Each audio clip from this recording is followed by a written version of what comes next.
GPS কিংবা আধুনিক navigation নয়, শুধু কাগজের মানচিত্র আর প্রচলিত কৌশল ব্যবহার করেই কাতার ও কুয়েতের মার্কিন ঘাঁটিতে বিমান হামলা চালানো হয়েছে, এমন দাবি করছে ইরান। দেশটির বিমান বাহিনীর এক শীর্ষ কর্মকর্তা বলেছেন, অভিযানের সময় যুদ্ধবিমান থেকে কোনো ধরনের ইলেকট্রনিক সংকেতও পাঠানো হয়নি, যাতে শত্রুপক্ষ সহজেই শনাক্ত করতে না পারে।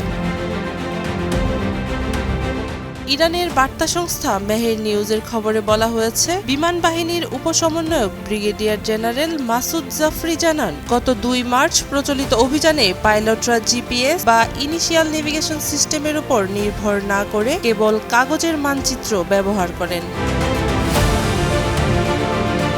তার ভাষ্য, অভিযানের মূল কৌশল ছিল যুদ্ধবিমান থেকে কোনো রেডিও বা ইলেকট্রনিক সিগন্যাল নির্গত না করা, যাতে মার্কিন ও মিত্র বাহিনীর নজরদারি ব্যবস্থা সহজে তাদের অবস্থান শনাক্ত করতে না পারে।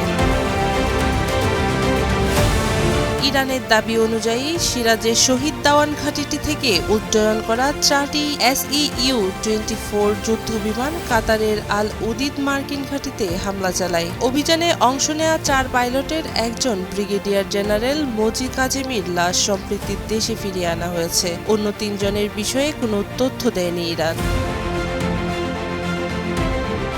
একই দিনে কুয়েতের আল আদেরি ঘাঁটিতেও F-5 যুদ্ধবিমান দিয়ে হামলার দাবি করেছে ইরান।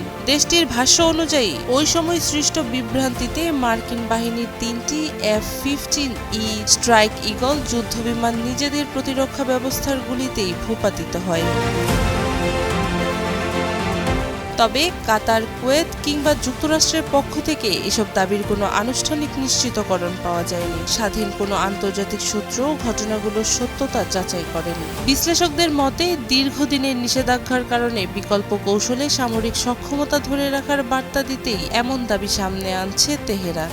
একই সাথে এটি মধ্যপ্রাচ্যে চলমান উত্তেজনার মধ্যেও ইরানের সামরিক প্রস্তুতির একটি রাজনৈতিক ও কৌশলগত বার্তা হিসেবেও দেখা হচ্ছে।